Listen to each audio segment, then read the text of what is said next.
السلام علیکم دوستو، کیسے ہو آپ سب؟ میں ہوں عریج اور آپ ہیں اس وقت میرے یوٹیوب چینل عریشہ ناولز پہ۔ گائز، آج اتنا تھکا دینے والا دن تھا نا کہ کیا ہی بتاؤں آپ لوگوں کو۔ آج ساری فیملی آئی ہوئی تھی ہمارے گھر، پھر ہم نے قبرستان جانا تھا۔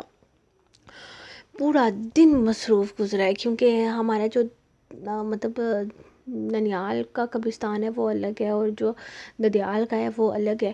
تو جو نانی کے سائڈ کا ہے وہ بہت دور ہے، اس پہ گاڑی پہ جانا پڑتا ہے، اور جو کہ ہمارا والا ہے وہ پاس ہے لیکن ہم پیدل چل کے جاتے ہیں تو وہ بھی کافی دور ہو جاتا ہے کیونکہ وہ لائک محلے میں اور اس طرح سے، تو وہاں سے گاڑی نہیں جا سکتی۔ تو بہت مسئلہ ہے ہمارا یار، اتنا کوئی تھکا دینے والا دن تھا۔ پہلے وہاں گئے ہیں نانی کے سائڈ پہ، پھر دادی کے سائڈ پہ گئے ہیں، اس کے بعد پھر گھر میں مہمان آ گئے، خالہ چاچو سب لوگ آئے ہوئے تھے، تو اتنا پھر وہ ہمارا بیزی گزرا آج کا دن کہ ٹائم ہی ملا ایپیسوڈ لکھنے کا۔ میرا موڈ تھا، میں بتاؤں، مجھے پہلے سے اندازہ تھا کہ کل مجھے ٹائم نہیں ملے گا ایپیسوڈ لکھنے کا، اس لیے میں نے کل رات کو ہی 2000 ورڈز میں لکھ کر سوئی تھی کہ ہو سکتا ہے کہ صبح ٹائم نہ ملے، میں نہ لکھ سکوں ایپیسوڈ۔ تو صبح جب میں اٹھی ہوں، جب میں صاف صفائی وغیرہ گھر کی کروا رہے تھے، تب میں نے 1000 ورڈز لکھے تھے۔ یقین کریں صبح 8 بجے میں نے رکھ دی تھی لکھ کر کہ میں تھوڑی دیر کے بعد لکھوں گی، مطلب بیچ بیچ سے مسین لکھوں گی۔ نہیں، ایک سیکنڈ کا ٹائم نہیں ملا، میں فون بالکل استعمال نہیں کر سکی۔ پھر جا کر کہیں رات کے 8:30 بجے سب لوگ اپنے اپنے بیڈ پر چلے گئے، تو کچھ لوگ عبادت کر رہے ہیں کیونکہ عبادت کی رات ہے، تو کچھ لوگ میری طرح ویلے بیٹھے ہوئے ہیں، کچھ لوگ عبادت نہیں کر سکتے میری طرح۔ تو اس طرح سے میں بیٹھی ہوں آ کر، تو پھر میں نے ایپیسوڈ لکھی ہے پوری، لکھ کے میں آتی ہو گئی ہوں۔ میں قسم سے اتنا پتہ ہے، میرا ایسا سسٹم ہے نا کہ میں دن میں تھوڑا تھوڑا لکھتی رہتی ہوں، تو رات کو میری ایپیسوڈ تیار ہو جاتی ہے۔ ایپیسوڈ ختم ہونے کا نام ہی نہیں لے رہی تھی، ایک تو پھر تھکاوٹ بھی ہو جاتی ہے، آپ کو پتہ ہے کام شام بھی بہت ہوتے ہیں، ایسا کوئی بڑا دن آ جائے تو، اور پھر بالکل لکھا ہی نہیں جا رہا تھا۔ پھر جب میں ایپیسوڈ مکمل کر چکی، مجھے یاد ہے یا اللہ آج تو سنڈے ہے، آج تو میں نے چھٹی مارنی تھی، میں نے دینی نہیں تھی ایپیسوڈ، میں کیوں لکھ رہی ہوں؟ صبح سے میں ہلکانوں میں جا رہی ہوں، اتنی ٹینشن ہو رہی ہے کہ ریڈر سے ویٹ کر رہے ہوں گے۔ پھر میں نے سوچا یار آج کدھر سے ویٹ کر رہے ہوں گے، ان کو بھی پتہ ہے کہ سنڈے کو ایپیسوڈ نہیں آتے، لیکن یہ مجھے تب یاد آیا جب میں ایپیسوڈ لکھ چکی تھی۔ تو میں نے کہا اب لکھ لیا تو کر ہی دیا، ریکارڈ کر کے اپلوڈ کر ہی دے، کیا ہو، سنڈے سرپرائز ہو جائے گا سب کے لیے۔ تو پھر میں نے کہا چلو آج کر دیتے۔ ویسے قسم سے اتنی تھکاوٹ ہو رہی ہے نا ابھی کہ ہمت نہیں ہے بالکل بھی بولنے کی، لیکن آپ کی رائٹر بول لیتی ہے جیسا کہ آپ کو پتہ ہے۔ اور آپ کو مزے کی بات بتاؤں، میرے نا دھار میں درد پھر سے شروع ہو گیا ہے، اور ایسے میں میرا بولنا اور بھی مشکل ہے۔ تو خیر کوئی نہیں، آپ لوگوں کے لیے خیر، آپ لوگ لائک بھی نہیں کر رہے ہو، کمنٹ بھی نہیں کر رہے، پھر بھی آپ کی رائٹر آپ کے لیے ایپیسوڈ لے کے آئی، یہ کتنی اچھی ہے آپ کی رائٹر۔ ایسی رائٹر ملے گی نہیں، ملے گی نا تو کرو لائک، کیوں نہیں کرتے ہو؟ میری آنکھیں بھی نہیں کھل رہی ہیں، نیند سے میری آنکھیں بھی بند ہوئے جا رہی ہیں۔ چلو آؤ یار ایپیسوڈ ریڈ کرتے ہیں، ہم جلدی جلدی پڑھیں گے، اوکے؟ ایپیسوڈ اتنی ہے جتنی روز ہوتی ہے، چھوٹی نہیں ہے، ٹھیک ہے؟ چلو، شدت جنون قسط نمبر 94، تحریر عریج شاہ۔ وہ اسی لے کر گھر واپس آیا تو وہ کافی تھکی ہوئی لگ رہی تھی، لیکن فی الحال زبر کو اس کے تھکے ہونے سے مطلب نہیں تھا۔ اس وقت اس کی طلب جاگ چکی تھی اور اپنی طلب پوری اس نے اپنی بیوی سے ہی کرنی تھی۔ زبر جی، مجھے بہت نیند آ رہی ہے۔ زبر، میں تو جاتے سو جاؤں گی، وہ اس کے پیچھے آتے ہوئے شرارتی سے انداز میں بولی، تو زبر زیومانی انداز میں مسکرایا تھا، جبکہ اس کا بار بار سونے کی رٹ لگانے کا مطلب بھی وہ بہت اچھے سے سمجھ رہا تھا۔ وہ اسے تنگ کرنے کے موڈ میں تھی۔ زبر جی، اگر میں سو جاؤں گی تو آپ مجھ سے ناراض تو نہیں ہوں گے نا؟ اس کے پیچھے آتے وہ بڑے پیار سے حصار بناتے ہوئے بولی، تو اس کی گردن میں ہاتھ ڈالتے ہوئے اس نے اسے اپنے سامنے کیا تھا۔ اپنے شوہر کی خواہشوں کا احترام کرنے کے بجائے اگر تم سو جانا چاہتی ہو تو میں تمہیں کچھ نہیں کہوں گا، لیکن اگر تم میری خواہشوں کا احترام کرتے ہوئے تھوڑی دیر اپنی نیند کو خدا حافظ کر کے میرے جذبات کو راحت پہنچاؤ گی تو میں تم سے وعدہ کرتا ہوں کہ میں تمہیں زیادہ تنگ نہیں کروں گا۔ وہ بولا، تو اب کی دفعہ وہ جواب میں کچھ نہیں کہہ پائی تھی۔ ہاں، اسے تنگ کرنا اسے ابھی ٹھیک نہیں لگ رہا تھا، پکی بات ہے پھر بعد میں یہ نہیں کہیں گے کہ آنکھیں کھولو، وہ منہ بناتے ہوئے بولی۔ غربت کے لمحات میں اکثر وہ اسے خود کو دیکھنے کے لیے کہتا تھا، لیکن بظاہر بہت بولڈ نظر آنے والی وہ معصوم سی لڑکی اندر سے ایک بہت ہی شرمیلی سی مشرقی لڑکی تھی، جو کہ بہت زیادہ شرماتی تھی، لیکن اس کا شرمانا، گھبرانا سب کچھ صرف اور صرف اس کے لیے تھا، اور وہ اس کی گھبراہٹ سے بہت محظوظ ہوتا تھا۔ اسے اچھا لگتا تھا اس کا اس طرح سے نظریں جھکانا، اس کی لرزتی پلکیں، تیز ہوتی دھڑکنیں اسے مزید بے خود کر دیتی تھی، اور یہ بھی حقیقت تھی کہ شنایا کی غربت میں وہ بے خود ہو جانا چاہتا تھا، اسے خود میں گم کر لینا چاہتا تھا۔ اسے اچھا لگتا تھا شنایا کا معصومانہ شرمیلا شرمیلا سا روپ۔ گھر میں اندھیرا چھایا ہوا تھا، تقریباً سب لوگ ہی سو گئے تھے۔ کھانا وہ دونوں باہر سے کھا کر آئے تھے، اس لیے سیدھے اپنے کمرے کی طرف چلے گئے تھے۔ وہ ابھی اسی لیے کمرے میں آیا تو وہ اس کے سینے پہ سر رکھے اس کی دھڑکنوں سے باتیں کرتے ہوئے اندر آ گئی تھی۔ انداز بے حد معصومانہ تھا، جیسے وہ اس کے اندر چھپی ہوئی ہو۔ اندر آتے ہی وہ اسے الگ کرتے کمرے کی لائٹ آن کرنے لگی کہ اچانک ہی اس کی باہوں سے پکڑ کر واپس اپنے قریب کھینچا اور اس کے چہرے پر جھکتا چلا گیا، اس کے لبوں کو اپنے لبوں کی قید میں لیتے ہوئے اس کی گرفت سخت سے سخت تر ہوتی چلی جا رہی تھی۔ وہ اسے پوری طرح سے اپنے قریب کیے، اس کی مدہم خوشبودار سانسوں کو اپنی سانسوں میں بسائے اسے خود میں قید کرتا چلا جا رہا تھا۔ وہ اسے پوری طرح سے خود میں قید کر کے مدہوش ہوتا چلا جا رہا تھا، جبکہ شنایا اپنی سانسوں پر ہوتے اس جبر پر کافی پریشان تھی۔ وہ اس کے سینے پہ ہاتھ رکھے اس کی شرٹ کو کالر سے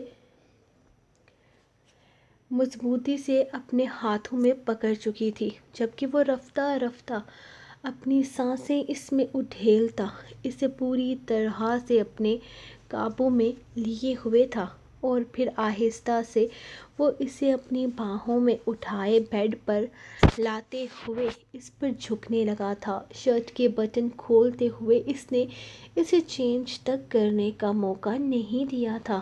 زبر چینج کرنا ہے، میں اس ڈریس میں کافی انکمفرٹیبل محسوس کر رہی ہوں، وہ اپنے لباس کی طرف اشارہ کرتے ہوئے بولی تو اس کی مسکراہٹ مزید گہری ہوئی تھی۔ میری جان، تمہیں پریشان ہونے کی ضرورت نہیں، میں ہوں نا، تمہارے لیے آسانی پیدا کروں گا۔ اس کی ڈریس کی زپ کو پیچھے سے انزپ کرتے ہوئے وہ مدہوش کے لہجہ اپناتے ہوئے بولا تھا، جبکہ اس کو پوری طرح سے اپنے اوپر حاوی ہوتے پا کر اس نے آنکھیں بند کر لی تھی، جبکہ وہ اس کے چہرے پر جھکتا، اس کے ایک ایک نقش پر اپنے لبوں کی مہر لگاتا، اس کے نقوش کو مزید نکھارتے ہوئے اس کی سانسوں میں اشتعال برپا کر چکا تھا۔ اس کی دھڑکنیں بری طرح سے پھرپھرا رہی تھیں، جبکہ اس کی سانسوں پر اپنے پہرے جمائے وہ اس کی ایک ایک دھڑکن کو چرانے کا پورا انتظام کر چکا تھا۔ وہ اس کا پور اپنی محبت کی بارش سے مہکانے لگا تھا، جبکہ اس کی سانسوں کی قید پر بے حال ہوتی وہ اپنا آپ اس کے حوالے کرتے ہوئے خود کو پوری طرح سے اس کے رحم و کرم پر چھوڑ چکی تھی۔ اب زبر تھا، اور اس کی بے قرار ہوتی دھڑکنیں جو وہ اس پر نچھاور کرتا گیا، وہ بری طرح سے اس کے بازوؤں میں کانپ رہی تھی، جبکہ اس کا کانپتا، شرمایا، گھبرایا ڈرنا گھبرانا ڈرنا سب کچھ وہ اپنی بے باک جسارتوں کے ساتھ قبول کر چکا تھا۔ رفتہ رفتہ اس کی دھڑکنوں پر اپنے پہرے جماتے ہوئے وہ اپنے حق پورے حق سے لے رہا تھا، جبکہ شنایا بنا کسی طرح کی مزاحمت کیے اس کو اپنا آپ سونپ چکی تھی اور وہ اسے خود میں قید کرتا اپنی دھڑکنوں سے بھی قریب کر چکا تھا۔ قطرہ قطرہ اپنی سانسوں کا لمس اس پر بکھیرتے ہوئے وہ اس پر اپنے سخت پہرے بچھا گیا تھا، جبکہ وہ ساری رات اس کی باہوں میں پگھلتے خود کو اس کے حوالے کر گئی تھی۔ آدھی رات کا وقت تھا، وہ اپنے بابا کے ساتھ سو رہی تھی۔ اسے شہیر پر بہت غصہ آ رہا تھا۔ تقریباً 3-4 دن سے وہ بابا کے پاس ہی تھی۔ شہیر کو تو دیکھنا تک اس نے گوارا نہ کیا تھا۔ وہ انسان جو اس سے محبت کا دعوے دار تھا کتنی آسانی سے نظریں پھیر گیا تھا۔ لیکن کچھ غلطیاں اس کی اپنی بھی تھی۔ اس نے بہت غلط کیا تھا، شہیر کو غلط سمجھا تھا، لیکن جو بھی تھا شہیر کو اس کی ساری غلط فہمیاں دور کرنے کی کوشش کرنی چاہیے تھی، نہ کہ ان غلط فہمیوں کو بڑھاوا دینا چاہیے تھا۔ اور اب کتنی آسانی سے اس نے کہہ دیا تھا کہ اس کو کمرے سے نکال کر وہ کوئی دوسری لے آئے گا، اگر لاتا ہے تو لائے، اس کی بھلا سے اسے کوئی پرابلم نہ تھی، اسے کوئی پرواہ نہ تھی۔ کون سا وہ شہیر کی محبت میں گوٹے گوٹے ڈوبی ہوئی تھی کہ اس کی دوسری شادی پر جوک لے کر بیٹھ جاتی۔ فضول میں تایا ابو اور تائی امی کو بھی بتا دیا تھا اپنی اور شہیر کی لڑائی کا، جس کی وجہ سے وہ اب اسے سمجھا کر ہلکان ہو رہے تھے، لیکن اس کا کوئی ارادہ نہ تھا شہیر کے سامنے جھکنے کا۔ تایا ابو اور تائی امی تو جانتے تک نہیں تھے کہ شہیر کی سوچ ان کو لے کر کتنی غلط ہے۔ اس انسان کو اپنی دولت کا ضرورت سے زیادہ گھمنڈ تھا۔ ٹھیک ہے، وہ غلط فہمی کا شکار ہو گئی تھی، لیکن اس کی غلط فہمی کو دور کرنے کے بجائے وہ کیسے اسے اس کی غریبی کے طعنے دے سکتا تھا؟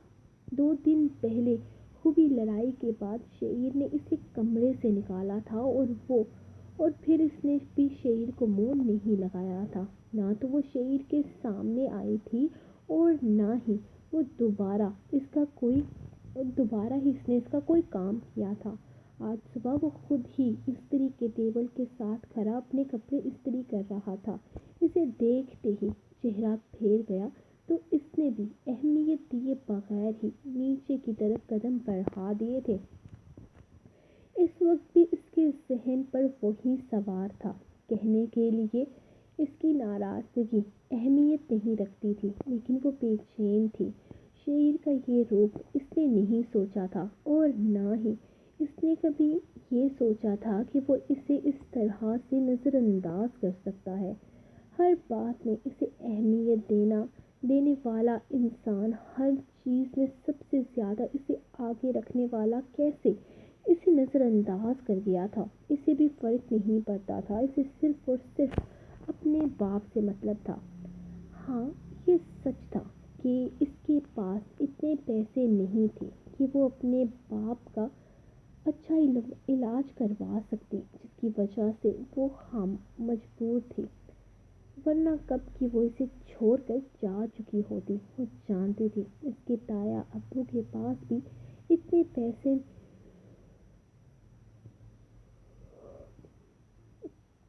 نہیں ہیں کہ اتنے اچھے اسپتال میں اس کے بابا کا علاج کروا سکے، اور پھر وہ پریگننٹ تھی۔ وہ ہرگز اپنے بچے کی آنے والی زندگی مشکل میں نہیں ڈال سکتی تھی، بے شک اس کا باپ کتنا ہی برا انسان کیوں نہ ہو۔ ساری زندگی اس نے غربت میں گزار دی تھی۔ وہ اپنے بچے کے لیے اس کے آنے والی زندگی کو مشکل نہیں بنا سکتی تھی۔ جو زندگی اس نے جی تھی وہ زندگی وہ اپنے بچے کو نہیں دے سکتی تھی۔ ہاں، صرف اسی وجہ سے کہ وہ اب تک اس کے گھر پر تھی، ورنہ اتنی تذلیل کے بعد شاید وہ یہاں کبھی بھی رکنے کا ارادہ نہ رکھتی۔ کمرہ بالکل ویران پڑا ہوا تھا۔ کمرے میں اندھیرا تھا۔ بیڈ پر نیم اندھیرے میں ایک ہی وجود نظر آ رہا تھا، اور وہ انسان جانتا تھا کہ وہ وجود کس کا ہے۔ آج یہاں آنے کے پیچھے اس کا بہت گہرا مقصد تھا، اور وہ مقصد تھا اپنے ہی بھائی کا قتل۔ ہاں، آج وہ یہاں اپنے ہی بھائی کے قتل کی سازش لے کر آئے تھے۔ عروش اکثر اس کمرے میں ہوتی تھی، لیکن آج وہ یہاں پر نہیں تھی۔ شاید وہ اپنے شوہر کے ساتھ ہوگی۔ آج رات سوچ کر وہ قدم در قدم بیڈ کی طرف بڑھا رہے تھے۔ سائیڈ پر پڑا تکیہ اٹھاتے ہوئے انہوں نے اس کوما میں پڑے وجود کے چہرے پر دبا دیا تھا، جب اچانک ہی واش روم کا دروازہ کھلا اور عروش چیخ اٹھی تھی۔ اسے سمجھنے میں ایک لمحہ بھی نہ لگا تھا کہ اندھیرے میں موجود وہ شخص اس کے باپ کو جان سے مارنے کی کوشش کر رہا ہے، اس کی آخری سانسوں کو لوٹنے کی کوشش کر رہا ہے۔ وہ اونچی اونچی آواز میں چیخ رہی تھی، جبکہ وہ آدمی بوکھلا کر باہر کی طرف بھاگنے لگا تھا، لیکن تیزی سے اس کمرے میں آتے زبر سے ٹکرانے پر وہ اس کے فولادی وجود کا مقابلہ نہیں کر سکا تھا۔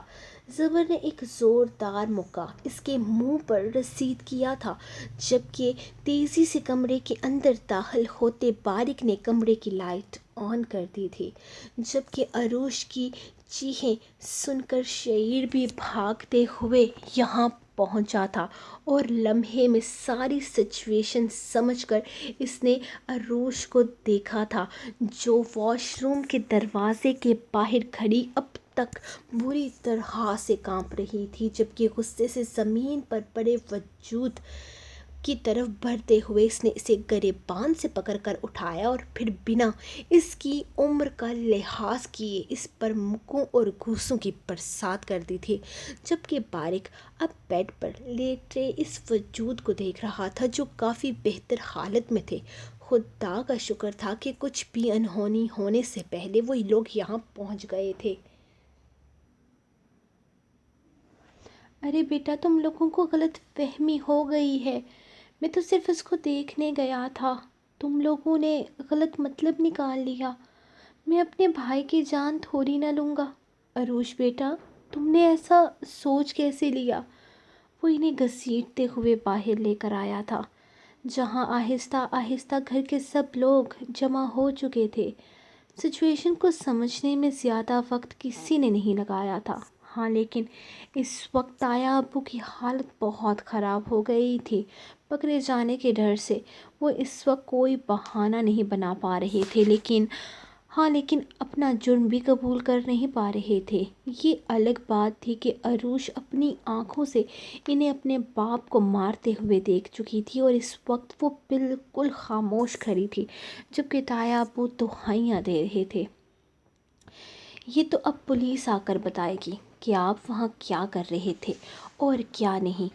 میں اپنے آفیسر کو فون کر دیا ہے، وہ لوگ فورس لے کر یہاں آ رہے ہیں آپ لوگوں کو اریسٹ کرنے کے لیے، زبر انہیں دیکھتے ہوئے کہہ رہا تھا، جبکہ پولیس کا نام سن کر وہ اور خوفزدہ ہو گئے تھے۔ ارے، میرے شوہر کو کیوں پولیس پکڑ کر لے جائے گی؟ تم لوگوں کو ضرور کوئی غلط فہمی ہوئی ہے، ایسا کچھ نہیں ہے جیسا تم لوگ سوچ رہے ہو، وہ انہیں دیکھتے ہوئے بول رہی تھی، جبکہ دوسری طرف تو جیسے کوئی اثر ہی نہیں تھا۔ صرف آپ کے شوہر کو نہیں، بلکہ آپ کو بھی پولیس اریسٹ کر کے لے جائے گی تائی جی، کیونکہ آپ بھی اس جرم میں برابر کی شریک ہیں، اور یقیناً یہاں پر آپ لوگ اسی پلاننگ کے ساتھ آئے ہوئے تھے، اور آپ کی یہ پلاننگ کامیاب ہونے کے بجائے آپ لوگ پکڑے جا چکے ہیں۔ ارے ہم نے کچھ نہیں کیا، تم لوگ ہم پر زبردستی الزام لگا رہے ہو اور ہماری بیٹی کو ہمارے خلاف کرنے کی کوشش کر رہے ہو۔ تائی امی کی نگاہیں تو سیدھی عروش پر جا اٹکی تھی، جو مسلسل زمین کو گھورتے پریشان سے کھڑی تھی۔ ارے عروش بیٹا، تو ہی بتا، کیا تیرے تایا تیرے باپ کو مارنے کی کوشش کر سکتے ہیں؟ ارے خون کا رشتہ ہے، سگے بھائی ہیں وہ ایک دوسرے کے، کیا ایک دوسرے کو مارنے کی کوشش کریں گے؟ او میری بچی، تو بول، بتا اپنے شوہر کو اور اس کے بھائی کو کہ ان لوگوں کو غلط فہمی ہوئی ہے۔ وہ عروش کی طرف قدم بڑھاتے ہوئے بولی، جب اچانک ہی شہیر عروش کے آگے آ کر کھڑا ہو گیا۔ اب اس معاملے میں عروش کچھ نہیں بولے گی، کیونکہ وہ صرف عروش کے نہیں بلکہ میرے بھی بابا ہیں، اور میں ہرگز آپ لوگوں پر اعتبار کر کے اپنے بابا کو کسی مصیبت میں نہیں ڈالوں گا۔ وہ انہیں کافی سخت نگاہوں سے گھورتے ہوئے بولا تھا، زبر بھائی، آپ پولیس کو بلائیں، ان لوگوں پر اب میں بھی بھروسہ نہیں کر سکتی، کیونکہ میں نے خود تایا ابو کو اپنی آنکھوں کے سامنے بابا کو جان سے مارنے کی کوشش کرتے ہوئے دیکھا ہے۔ وہ بولی تو تائی امی بے یقینی سے اسے دیکھنے لگی تھی، انہیں یقین نہیں آیا تھا۔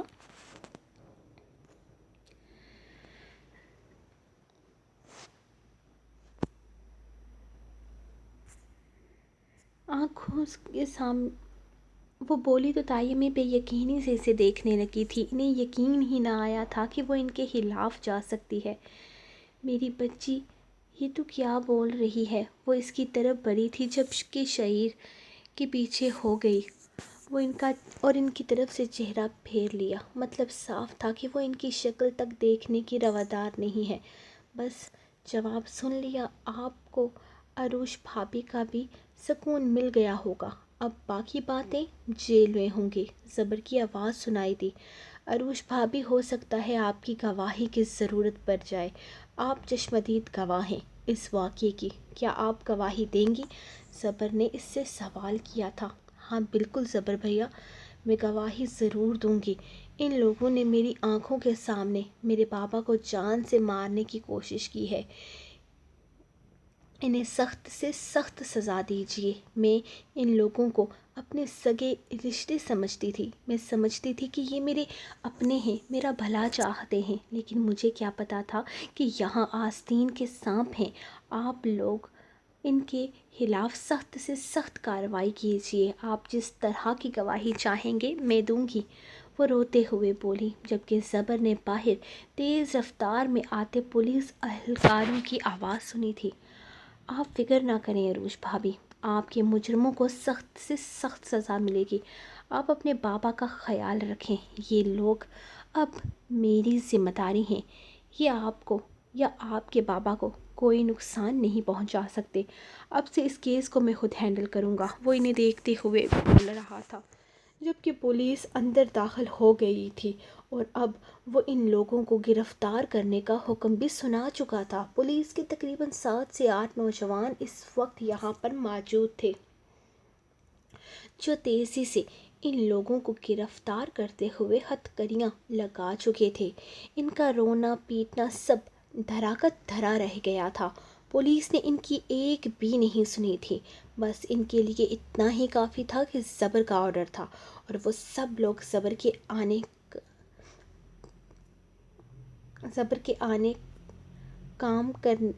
آگے کام کرنے والے فوراً ہی اس کے حکم کی تکمیل کرتے ہوئے ان لوگوں کو گھسیٹتے ہوئے اپنے ساتھ لے جا رہے تھے۔ وہ لوگ چیختے رہے، روتے رہے، لیکن کسی نے بھی ان کی کسی آواز پر کان نہیں دھرے تھے۔ عروش واپس اپنے بابا کے کمرے میں آ گئی تھی، جبکہ آہستہ آہستہ سارا ہی حال خالی ہو چکا تھا۔ شہیر اپنے کمرے میں جا چکا تھا، جبکہ زبر اور بارق اپنے اپنے کمرے میں جا چکے تھے۔ فی الحال کے لیے معاملہ یہیں پر ختم ہو گیا تھا، لیکن آنے والے کل یقیناً عروش کی تائی امی اور تایا کے لیے بہت برا ثابت ہونے والا تھا، کیونکہ اس کیس میں زبر پرسنل طور پر انٹرسٹ لے رہا تھا۔ وہ دونوں واپسی کا سفر طے کر رہے تھے۔ صبح ہوتے ہی وہ ہوٹل سے نکل آئے تھے کیونکہ ان کا کوئی ارادہ نہیں تھا اب ایسے لوگوں کے بیچ رہنے کا۔ عزا نے رات اس سے کوئی بات نہیں کی تھی۔ کمرے میں آنے کے بعد وہ خاموشی سے بیڈ پر لیٹ گئی تھی اور تھوڑی ہی دیر میں نیند نے اسے آ لیا تھا، جبکہ وہ ساری رات اس کے بالکل قریب بیٹھا رہا، اس کا چہرہ دیکھتا رہا۔ اب تک اپنی خوش قسمتی پر یقین نہیں آیا تھا۔ عزا نے اس پر یقین کیا تھا۔ صبح اٹھ کر عزا نے سب سے پہلے اپنا سارا سامان پیک کیا اور اسے چلنے کے لیے کہا تھا۔ وہ بنا کسی اعتراض کے اس کے ساتھ چل نکلا تھا اور گاڑی ڈرائیو کر رہا تھا، جبکہ عزا آرام سے اس کے ساتھ بیٹھی ہوئی تھی۔ مجھے بھوک لگی ہے، وہ اچانک سے بولی تو دامیار نے ایک نظر اسے دیکھا تھا۔ عزا میری جان، اس وقت فوراً تو تمہیں کچھ نہیں کھلا سکتا۔ ہاں لیکن اس علاقے سے تھوڑا آگے بازار کی طرف ہو سکتا ہے ہمیں کچھ اچھا سا کھانے کے لیے مل جائے، تو پھر جلدی سے گاڑی چلائیں نا، مجھے بھوک لگی ہوئی ہے۔ ہم نے صبح سے کچھ نہیں کھایا، چائے بھی نہیں پی، اس طرح ہوٹل سے نکالتا ہے کوئی؟ کم سے کم مجھے کہہ تو سکتے تھے کہ ہم ناشتہ کر کے نکلتے ہیں۔ وہ منہ بسوڑتے ہوئے بولی۔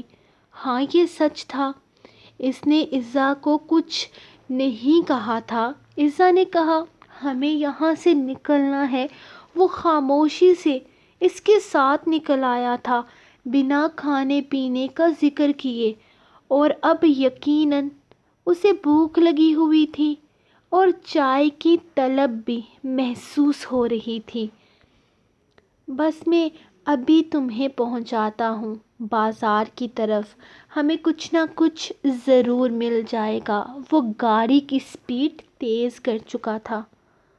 سوری، مجھے خیال نہیں آیا کہ ہمیں ناشتہ کر کے نکلنا چاہیے۔ سفر لمبا تھا اور اس سفر میں آسانی سے کچھ ملنا بھی بہت مشکل تھا۔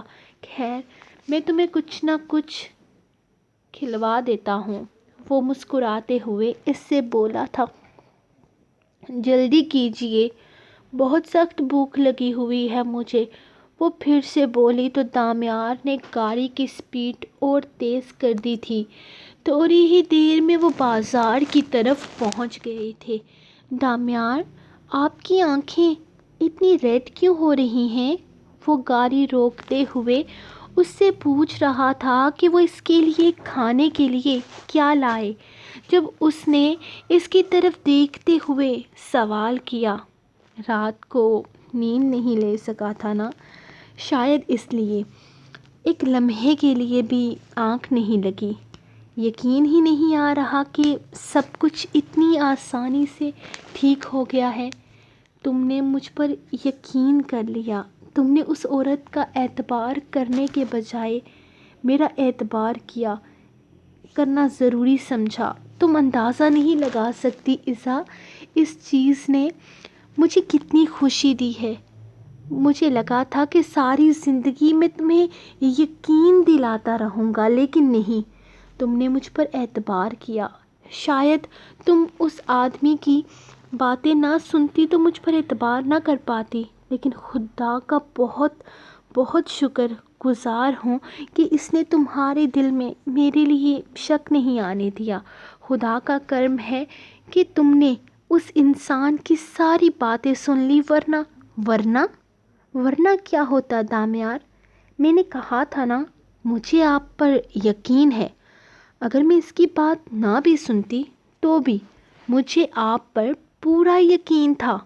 میں نے کہا تھا نا کہ اگر وہ آدمی اس دن میرے سامنے وہ باتیں نہ بھی کرتا تو بھی ہمارے رشتے پر کوئی فرق نہیں پڑنے والا تھا دامیار، کیونکہ میں نے آپ کو موقع دیا تھا آپ پر اعتبار کر کے، اور مجھے یقین ہے آپ میرا اعتبار کبھی توڑ نہیں سکتے، اور اب آپ یہاں بیٹھ کر مجھے اس طرح محبت بڑی نگاہوں سے دیکھنا بند کریں اور میرے پیٹ کا کوئی حل نکالیں۔ میرا پاپی پیٹ آپ کو بددعائیں دے گا، اور کسی بھوکے کی بددعائیں نہیں لیتے، گناہ ملتا ہے۔ وہ اسے دیکھتے ہوئے انتہائی معصومیت سے بولی تو دامیار جیسے ہوش کی دنیا میں واپس آیا تھا۔ اگلے ہی لمحے گاڑی سے نکلتے ہوئے وہ اس کے لیے کچھ سنیکس لینے کی دکان میں چلا گیا۔ اس وقت وہ اس کے لیے یہی کچھ کھانے کا انتظام کر سکتا تھا۔ عزا نے اسے جاتے ہوئے دیکھا۔ اس کی آنکھوں کی خوشی دیکھ اسے سکون ملا تھا۔ اس نے دامیار پر یقین کیا تھا، اس لیے نہیں کیونکہ وہ اس کے اعتبار کے قابل تھا، بلکہ اس لیے کیونکہ اس کی محبت میں سچائی تھی۔ وہ جب اپنی محبت کا اقرار کرتا تھا تب اس کی آنکھوں میں اس کے لیے سچی محبت نظر آتی تھی۔ وہ سچی محبت کرنے والے کبھی بے ایمانی نہیں کرتے، اور اسے پتہ تھا کہ اس کا دامیار اس کے ساتھ کبھی بے ایمانی نہیں کر سکتا۔ محبت میں امتحان تو آتے ہیں، اسے یقین تھا ہر امتحان میں وہ دامیار کے ساتھ ہوگی، اسے یقین دے گی، وہ اس برے انسان کو ایک اچھا انسان بنانے کی پوری کوشش کرے گی، کیونکہ اسے اس کام کے لیے خدا نے چنا تھا۔ کچھ تو قابلیت تھی اس میں کہ اللہ نے اسے اس شخص کے نام لکھ دیا تھا۔ شاید خدا بھی چاہتا تھا کہ وہ اسے سیدھے راستے پر لائے۔ یہ نیکی عزا کے نصیب میں لکھی تھی، اور وہ اپنے خدا پر یقین رکھتی تھی۔ واپس آتے ہی عزا سب سے پہلے اپنے گھر آئی تھی۔ دامیار اسے یہاں ڈراپ کر کے خود واپس آفس کا چکر لگانے چلا گیا تھا۔ اسے دیکھتے ہی سب لوگ خوش ہو گئے تھے۔ اس کے آنے سے گھر میں رونق سی لگ گئی تھی۔ ہر کوئی اس کے آنے پر بے حد خوش تھا۔ بارک بھی اس سے بہت خوشی سے ملا تھا۔ کتنی ہی دیر وہ اسے اپنے سینے سے لگائے کھڑا رہا تھا۔ امی کو بہت خوشی ہوئی تھی۔ بارک نے سب کچھ بھول بھلا کر اپنی بہن کو چنا تھا۔ ہاں، کیونکہ سارا گناہ تو دامیار کا تھا، جو کیا دھرا تھا سب دامیار کا تھا، تو وہ اپنی بہن سے کیوں خفا ہوتا؟ وہ اپنی بہن کو نہ صرف معاف کر چکا تھا بلکہ اپنی تمام تر غلط فہمیاں بھی دور کر چکا تھا۔ عزا بیٹا، ہم نے ہر قدم پر تمہارا ساتھ دیا ہے، تم نے جیسا چاہا سب کچھ ویسا ہی ہوا، لیکن دامیار کے ساتھ تمہارا کوئی فیوچر نہیں ہے بچے۔ بابا اسے دیکھتے ہوئے بولے تو اس کا موڈ خراب ہونے لگا تھا۔ ہاں عزا، یہ مت سوچنا کہ ہم تمہارا ساتھ نہیں نبھائیں گے۔ ہم تمہارے ہر فیصلے میں تمہارے ساتھ ہیں، لیکن دامیار کو چننا سراسر بے وقوفی ہے۔ تم اسے بڑھاوا دے رہی ہو، اس کے ساتھ تمہاری کوئی زندگی نہیں ہے۔ اگر تم اس کے ساتھ اپنی زندگی نہیں گزارنا چاہتی تو اب بھی وقت ہے۔ چاچا جان بھی اسے دیکھتے ہوئے بولے تھے۔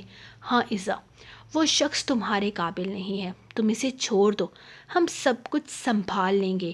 یہ مت سوچنا کہ تمہارے بھائی تمہارے لیے کچھ نہیں کر سکتے، ہم تمہیں خلا دلوائیں گے، سب کچھ ٹھیک ہو جائے گا۔ عزا، تمہیں اس انسان سے ڈرنے کی ضرورت نہیں ہے، وہ ہمارا کچھ بھی نہیں بگاڑ سکتا۔ بارک اسے دیکھتے ہوئے بولا۔ امی عزا کے آنے کی خوشی میں کچن میں کچھ اسپیشل تیاری کر رہی تھی، جبکہ شہیر زبر بارک سب لوگ، بابا اور چاچا بھی اس کے ساتھ بیٹھے اسے سمجھا رہے تھے۔ بس کریں بابا، بھیا کیا ہو گیا ہے؟ کیا آپ لوگوں کو میری شکل دیکھ کر لگتا ہے کہ میں اس شادی سے خوش نہیں ہوں؟ میں شادی سے بہت خوش ہوں۔ دامیار میرا بہت خیال رکھتے ہیں اور مجھ سے بہت محبت کرتے ہیں۔ میں انہیں چھوڑنے کے بارے میں سوچ بھی نہیں سکتی۔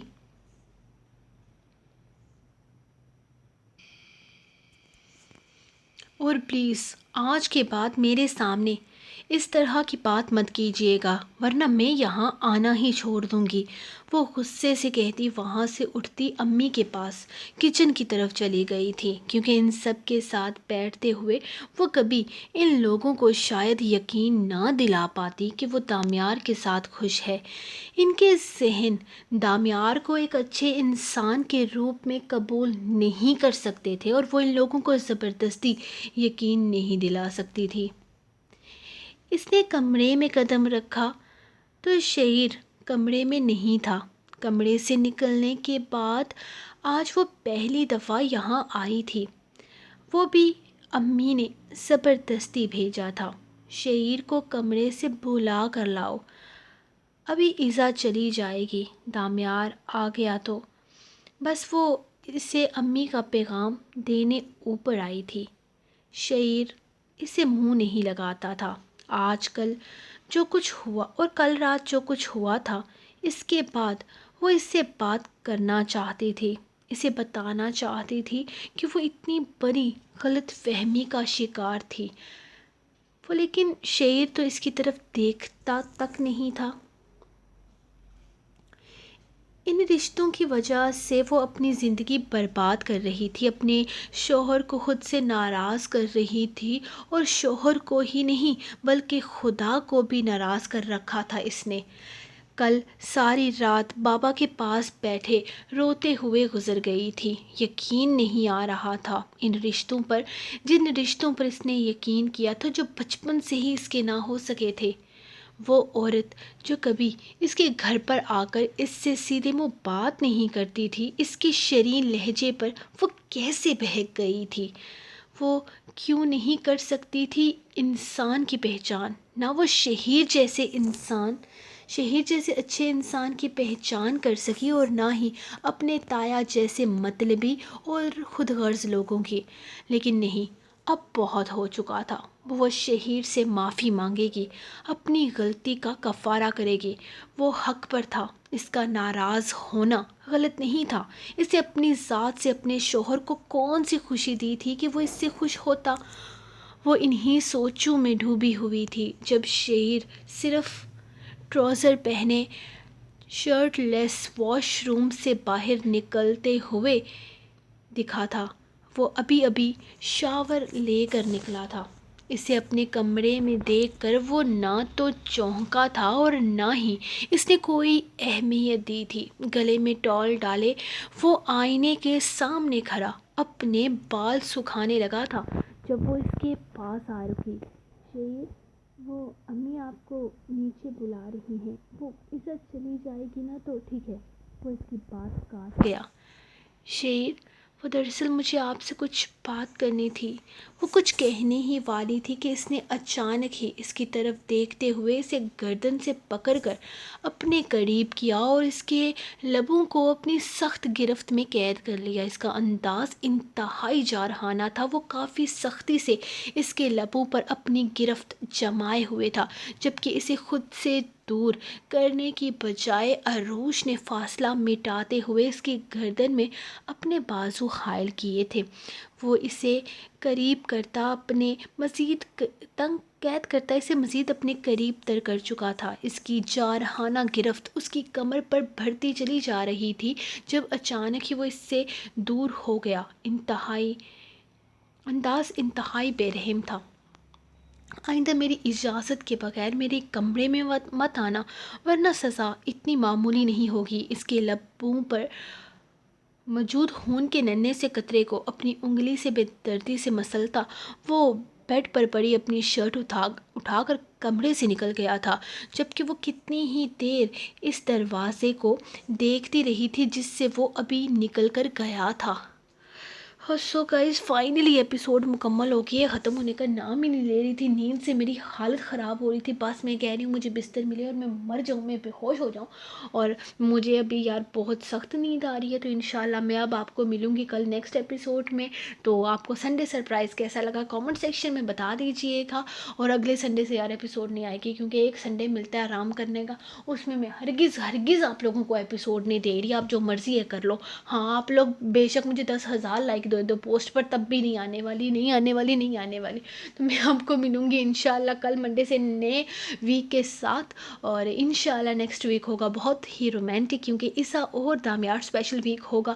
تو مطلب یہ نہیں ہے کہ باقیوں کے سین نہیں ہوں گے، باقیوں کے بھی ہوں گے، لیکن عیسیٰ اور دامیار کے اسپیشل سین ہوں گے. تو میں ملوں گی آپ کو نیکسٹ کل.